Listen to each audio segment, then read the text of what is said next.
Thus, Utah DPS Commissioner Bo Mason, Lieutenant Governor Deidre Henderson, FBI Special Agent in Charge Robert Bowles, and local and federal law enforcement partners.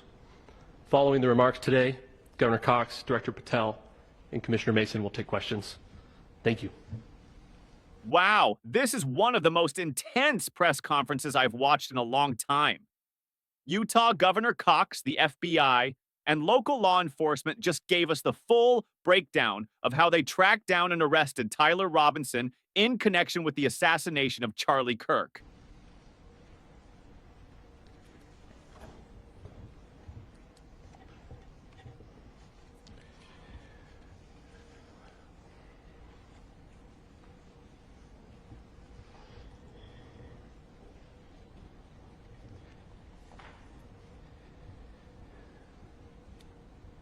Good morning, ladies and gentlemen.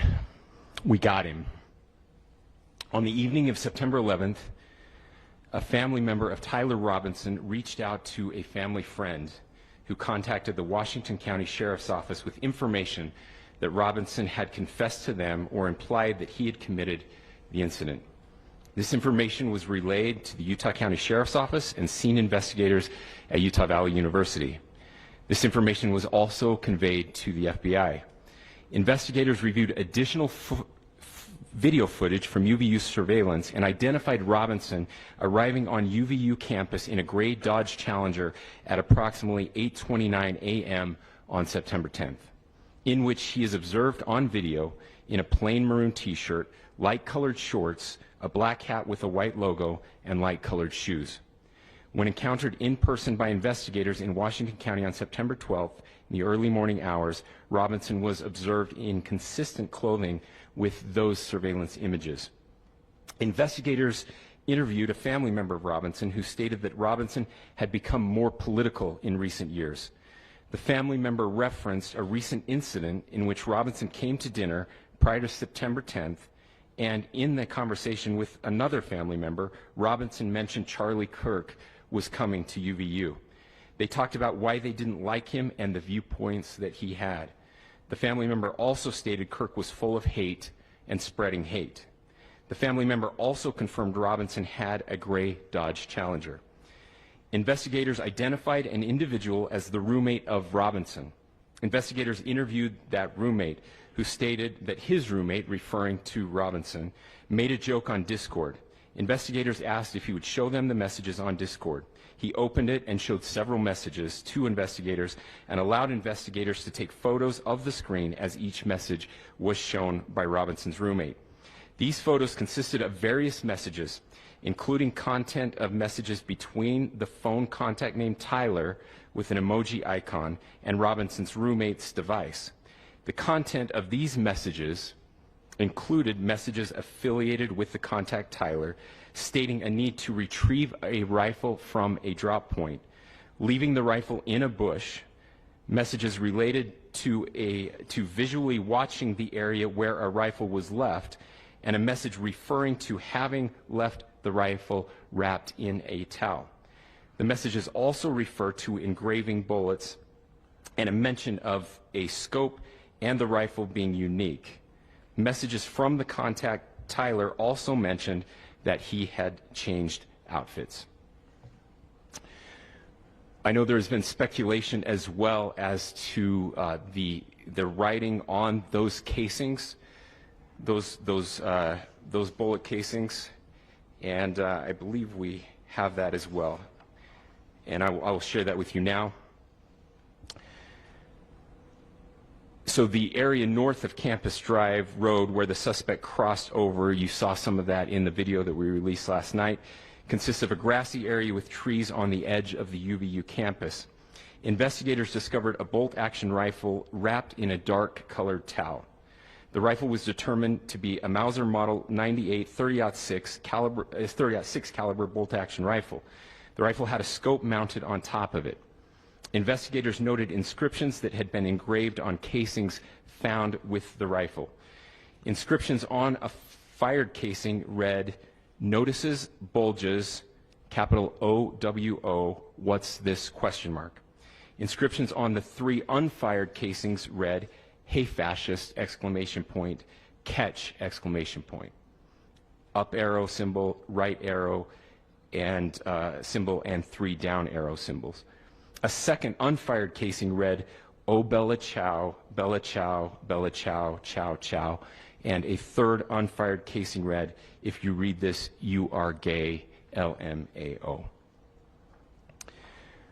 We are indebted to law enforcement across the state who has worked seamlessly together, local law enforcement, state law enforcement, and our federal partners with the Federal Bureau of Investigation. We're grateful for everyone who worked together in such a short amount of time to find this person and to bring justice. I want to thank the public who has been so engaged, reviewing videos, helping us with sending in tips, and helping us get to this point. I want to thank the family members of Tyler Robinson who did the right thing in this case and were able to bring him into to law enforcement as well. I especially want to thank the family of Charlie Kirk, Erica, Charlie's parents, his children. I want us to be thinking of them as we bring justice in this case. They will be involved in that justice. We will be working very closely with them as we move through this process as well. This is a very sad day for our country, a terrible day for the state of Utah, but I'm grateful that at this moment we have an opportunity to bring closure to this very dark chapter in our nation's history. With that, I will now turn the microphone over to the Director of the FBI, Kash Patel. Thank you, Governor. This is what happens when you let good cops be cops. The FBI and our partners are proud to stand here today together to bring justice to the family of Charlie Kirk and honor his memory. I want to express my deep gratitude to President Trump, the Vice President, and the entire White House who have been so incredibly supportive with both resources and just personally to the FBI as a team. They had our backs the entire way, and I just want to express my gratitude for giving us the resources we need to operate in this space to bring this sort of justice at this sort of speed. In 33 hours, we have made historic progress for Charlie.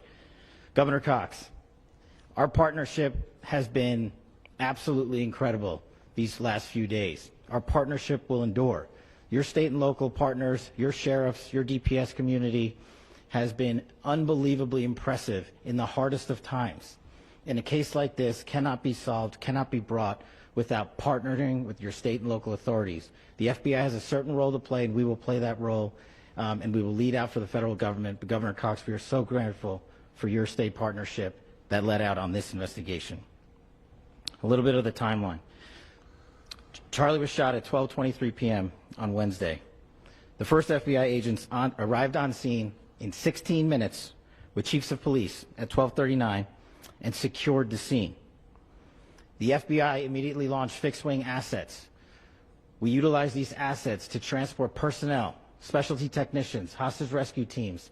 We also utilized these assets to go back and forth from the East Coast and here in Utah to transport forensic evidence and other evidence that will be analyzed and is being analyzed at our FBI laboratories in Quantico and other laboratories, including the ATF. At my direction, the FBI released the first set of FBI photos of the suspect at 10 a.m. local time on 9/11. Then, shortly thereafter, the FBI reward of $100,000 was released at 10:45 a.m. local. Myself and Deputy Director Bongino arrived on scene at approximately 5:30 p.m. on 9/11. The governor led a press conference last night at approximately 8 p.m. where at my direction the FBI released a never-before-seen video of the suspect. We also released new images to the public of the suspect. And just last night, the suspect was taken into custody at 10 p.m. local time. In less than 36 hours, 33 to be precise, thanks to the full weight of the federal government and leading out with the partners here in the state of Utah and Governor Cox, the suspect was apprehended in a historic time period. And I want to highlight what Governor Cox said. This would not have been possible without you, the media, and you, the public. That's why we went so public, so fast, and we're so transparent, and we're committed to that transparency. The crime scene, just a little bit there. It is a large crime scene. State and local authorities, along with federal authorities, processed that crime scene quickly. And I even had the ability to walk through that crime scene and walk through the steps the suspect took to learn more about what was needed and what resources we needed to bear to create a full picture for the FBI and leadership back in Washington. Furthermore, thankfully to state and local partners, forensic evidence has been seized and continues to be garnered. Forensic evidence has already been evaluated at FBI laboratories in Quantico and state and local authorities here. We will continue to process evidence as we see it, as we collect it, and we will continue to deliver to Governor Cox and his team. Last night, we had a total of approximately 7,000 leads. As of this morning, thanks to your great work, we have over 11,000 leads that were called in to the FBI. And we are running out every single lead that we can. Every one of those leads will be run out. The arrest is a testament to the dedication of good law enforcement being great, and partnerships in law enforcement, which I've tried to highlight as my tenure as the director of the FBI. There is no better relationship for law enforcement than the FBI to partner with state and local authorities, and you've seen it here in these last few days. The FBI Salt Lake Field Office, along with our offices in LA, Phoenix, Denver, San Antonio, Las Vegas, Pittsburgh, Buffalo, our headquarters component in Quantico, all participate in the FBI. I want to express my deep gratitude to the employees of the FBI, the men and women, the evidence response team tacticians, the special operators, the agents, the support staff. You have done monumental work in historic time when the public, who had a right to demand such an expeditious solving of an investigation, the FBI answered that call diligently, critically important to our nation, and we delivered. And I'm proud to be their leader, and I'm proud to be the director of the FBI. This is very much an ongoing investigation, as the governor said, and we will continue to work with state and local authorities to develop the investigation, to provide them the evidence they need for their ongoing prosecutions, and we will be here to answer every call they absolutely have, as long as it takes, for as long as we need to find and apprehend whatever suspects were involved in this crime. Lastly, to my friend Charlie Kirk, rest now, brother. We have the watch, and I'll see you in Valhalla.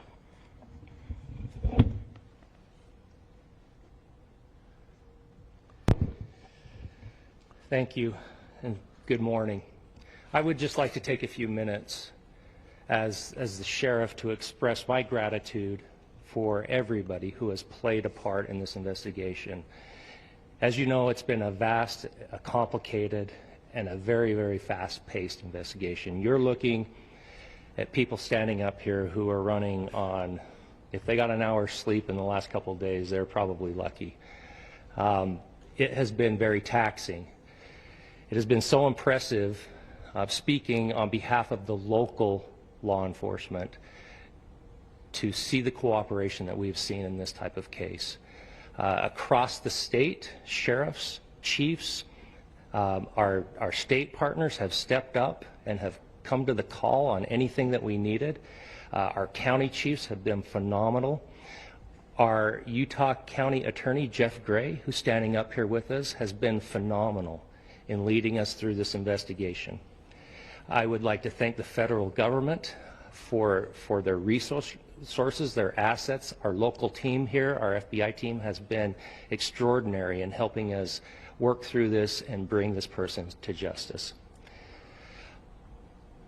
Most of all, I would like to thank the public, and specifically, I would like to thank the public who turned to prayers and who turned to positiveness for us. I would like to thank them on behalf of the law enforcement community, because we needed those prayers. That's what we needed to get through this. We needed your support, and you gave it to us. We needed your patience, and you gave it to us. And I would like to thank you for the Kirk family, because that's what they need. is your support and your prayers, and that will get us through all of this. So thank you, everybody, for everybody that have stepped up. We've had such a phenomenal response to this. Thank you.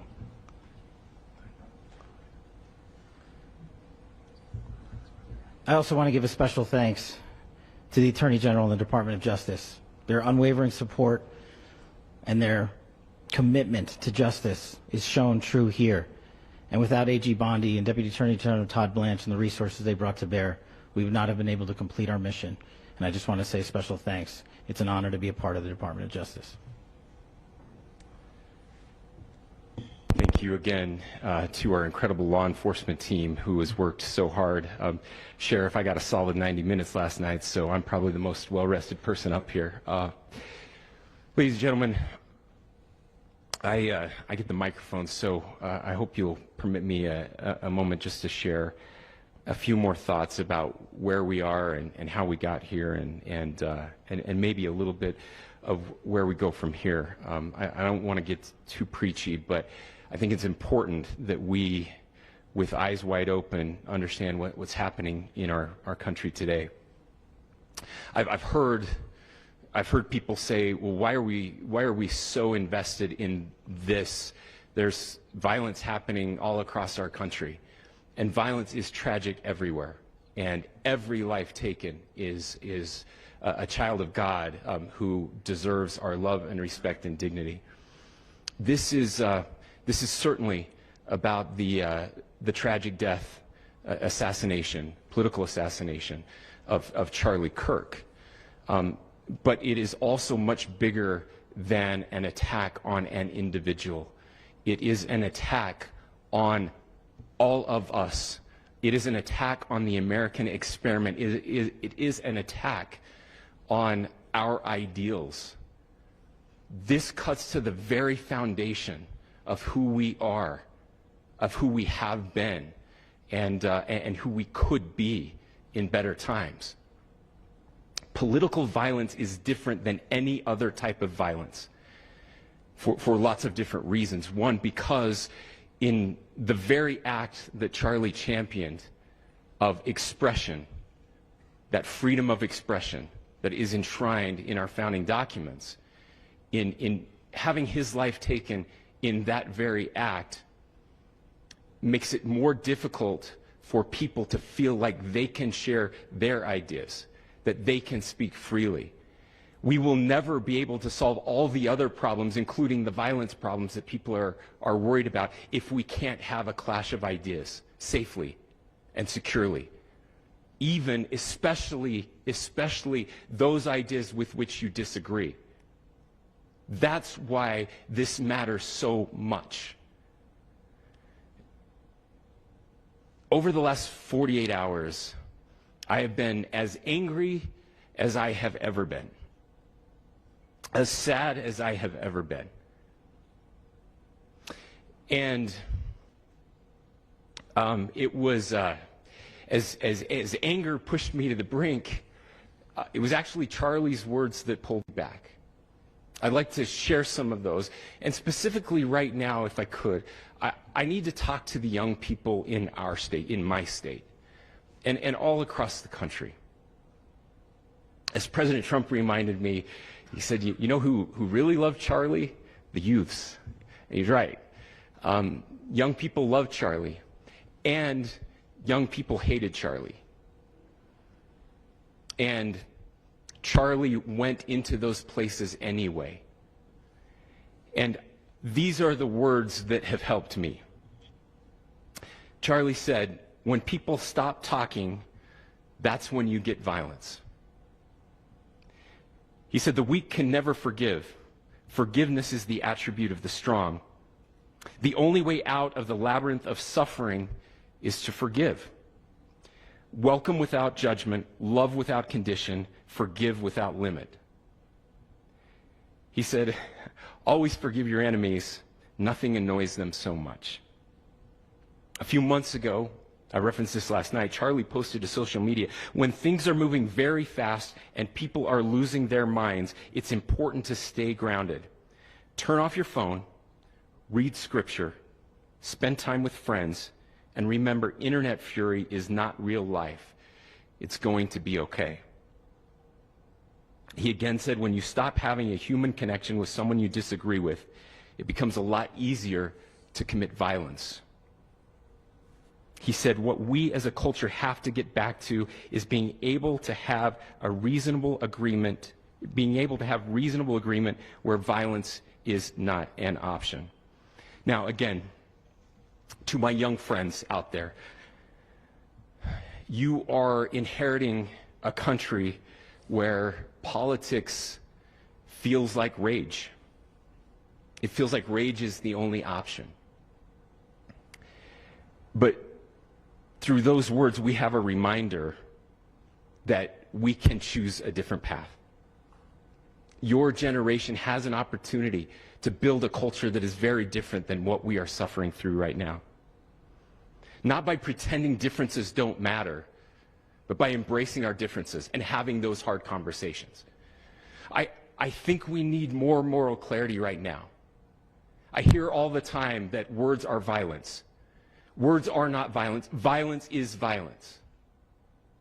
And there is one person responsible for what happened here. And that person is now in custody and will be charged soon and will be held accountable. And yet, all of us have an opportunity right now to do something different. I want to thank my fellow Utahns. This bad stuff happens. For 33 hours, I was praying that if this had to happen here, that it wouldn't be one of us. That somebody drove from another state, somebody came from another country. Sadly, that prayer was not answered the way I had hoped for, just because I thought it would make it easier on us if we could just say, hey, we don't do that here. And indeed, Utah is a special place. We lead the nation in charitable giving. We lead the nation in service every year. But it did happen here. And it was one of us. But I want you to look at how Utahns reacted the last 2 nights. There was no rioting. There was no looting. There were no cars set on fire. There was no violence. There were vigils and prayers and people coming together to share the humanity. And that, ladies and gentlemen, I believe is the answer to this. We can return violence with violence. We can return hate with hate. And that's the problem with political violence, is it metastasizes. Because we can always point the finger at the other side.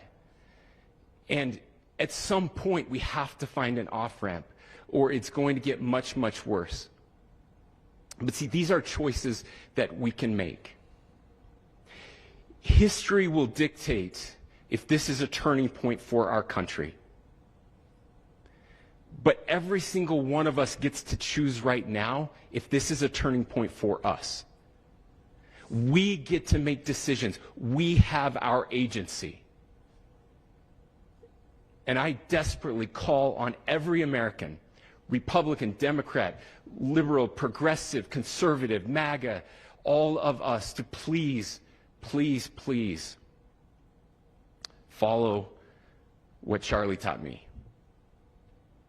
I'll just conclude with words I share often from a friend and author, Yuval Levin, who was asked if he was optimistic about our country. And he said, I'm not optimistic. He said, I hate optimism. Like, that sounds bad. But he said, optimism is a vice. It's this idea that good things are just going to happen. And he said, in the history of the world, good things have never just happened. He says, I'm not optimistic, but I am hopeful. And hope is the virtue that sits between the vices of optimism and pessimism. Hope is the idea that good things are going to happen because we can make them so. I still believe in our country. and I know Charlie Kirk believed in our country. I still believe that there is more good among us than evil. And I still believe that we can change the course of history. I'm hopeful because Americans can make it so. Ladies and gentlemen, we're happy to answer any questions you might have. Governor, can you please speak to whether the suspect is speaking with authorities and his demeanor, Tyler Robinson, when he turned himself in? I cannot speak to that right now. Governor, how do you interpret the agreements on the case of Well, I will leave that up to you to interpret what those engravings mean. I think the clearest one that says "catch fascist," there's not, and by the way, that's like catch like a ball, catch this. That's I think that speaks for itself. Governor, you indicated that he had been communicating. Talk about this level of hatred that this person expressed in the interview. Beyond that, is there anything in your view that you discovered that may have radicalized or changed him or prompted him to commit such a horrific? There's nothing more that we can share at this time. Governor, you indicated that he had been communicating with a friend on Discord about the gun. Do you anticipate any more arrests? We do not at this time have any information that would lead to any additional arrests. Do you believe he acted alone? Yes, but the investigation is ongoing. How he came into custody of police and where he is right now? Yes, so right now, Mr. Robinson has been booked into the Utah County Jail. You heard the president this morning report that he was taken into custody, that his family and a friend helped to deliver him into custody of law enforcement in Washington County. For those of you that don't know where Washington County is, it is the southwesternmost part of the state of Utah. It's about a 3.5 to 4 hour drive from here, where we are right now, and that's where he lived and where they turned him in. Please, I'll go here. I can't share any more than what I've already shared. Yeah.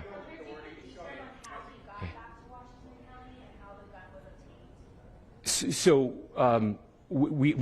how we obtained the gun? The gun was found here. So I don't have much more details on that. We do know that he drove. We had his car here on campus, and then we had his car going south back to the St. George. It's actually the city of Washington in Washington County. Is he talking with authorities and did he discuss a motive? I'm sorry? Did the suspect plan to carry out any other attacks? We don't have any information that would lead us to believe that. Yes, in fact, it was just released. Yes. Talking with authorities and did he discuss a motive? I can't answer that right now. Can you clarify? Over here.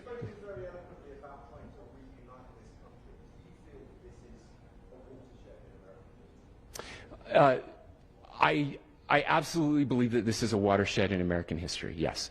The question is what kind of watershed, and that chapter remains to be written. Is this the end of a dark chapter in our history, or the beginning of a darker chapter in our history? Look, I mean, if you look at true political assassinations in this country of someone of this stature, this feels a lot like the late 60s, and having one so gruesomely displayed on camera in all of our hands and in all of our pockets. We are not wired as human beings biologically, historically. We have not evolved in a way that we are capable of processing those types of violent imagery. And by the way, we've seen another one with a gruesome stabbing very recently that went viral. This is not good for us. It is not good to consume. Social media is a cancer on our society right now, and I would encourage Again, I would encourage people to log off, turn off, touch grass, hug a family member, go out and do good in your community.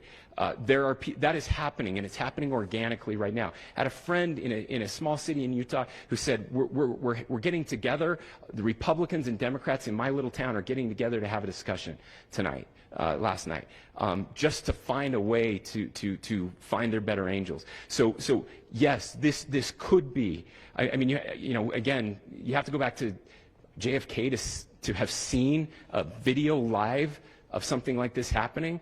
I wasn't born until 1975, but I know that things were really dark in the late 60s. Sorry to some of you. I know some of you were there. This is our moment. Do we escalate, or do we find an off-ramp? And again, it's a choice. It's a choice, and every one of us gets to make that choice. Two more questions right here. Could we clarify that the release of those enhanced images at 8 p.m., the timeline that Director Patel gave us, led to the arrest at 10 p.m.? Is there a direct connection between those two events? I cannot comment if there is a direct connection or not, but all I can say is that, that through some process, the family came to know that this had happened. One more thing, Governor. Could you just clarify the clothing issue you mentioned earlier? Was he changing outfits? Correct. Could you just clarify this? Yes. So when he's first spotted on campus, he has different clothing on, and then he changes clothing on the roof, and then changed back into that clothing at some point, so that when he was apprehended, when he was arrested, the clothing matched the clothing he had on before the shooting here at UVU. Last question here. Yes.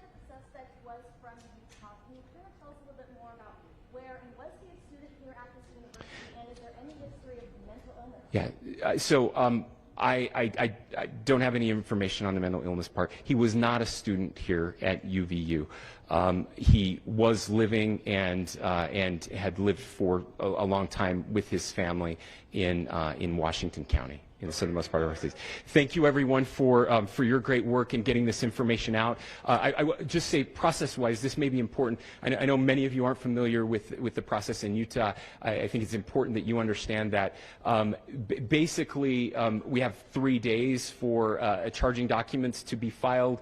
A CI will be filed. We'll have more information then, more detailed information as those charging documents are filed in preparation for a preliminary hearing. So 3 days. So we would anticipate then that early next week those charging documents will be filed. We will obviously be working. The county attorney will be working very closely with Mr. Kirk's family as those documents and decisions are prepared and made. Thanks, everyone.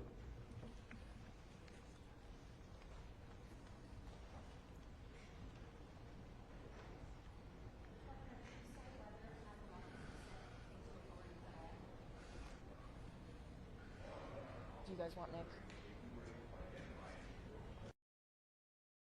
Now, let me tell you, the level of detail here is absolutely chilling. We're talking about Discord messages, outfit changes, engraved bullet casings with political slogans, and even a Mauser rifle hidden in a towel near the crime scene. This wasn't random. It was calculated. What really stood out to me was how fast investigators moved. Charlie Kirk was killed around 12:23 p.m. on September 10th, and by 10 p.m. the very next day, just 33 hours later, Robinson was already in custody. That kind of speed shows how serious this was taken at every level, local, state, and federal. But here's where I need to pause and give my honest opinion. Governor Cox said something powerful. This isn't just about the tragic loss of one man. It's about an attack on free speech, on democracy itself. And I agree with him. Political violence, no matter what side it comes from, destroys our ability to have dialogue. And when dialogue dies, all that's left is hate and chaos. The governor also pointed out something that hit me hard. In Utah, people didn't riot or loot after this happened. Instead, they came together in prayer, vigils, and support. That's how a community should respond. That's how a nation should respond. Now look, whether you loved or hated Charlie Kirk's politics, Nobody deserves to be assassinated for their beliefs. This case should be a turning point, a wake-up call for every American. If we don't step back from the brink, things will only get worse. So here's my challenge to all of you watching. Let's not just be passive consumers of this news. Let's actually live differently. Let's choose dialogue over division, forgiveness over fury, and hope over despair. And before you go, don't forget to hit that like button, subscribe to the channel, and turn on notifications so you don't miss my breakdowns of major stories like this. Trust me, we're just getting started.